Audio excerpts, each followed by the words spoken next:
মিত্ৰ দলৰ মানুহ কেতিয়াও বঞ্চিত হ'ব নোৱাৰে। গতিকে আমি আমাৰ নিজৰ যিখিনি ব্যৱস্থা সেইখিনি আমি কৰিব লাগিব।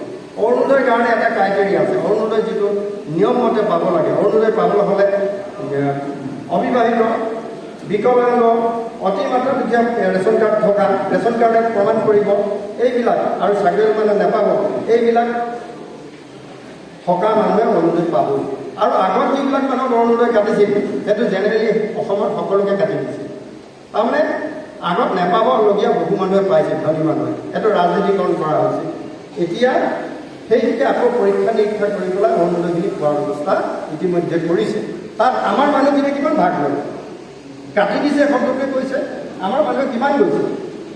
আমাৰ মানুহে অকল মিটিং পাতিলেই নহ'ব, এইবিলাক কথাটো সোমাব লাগিব।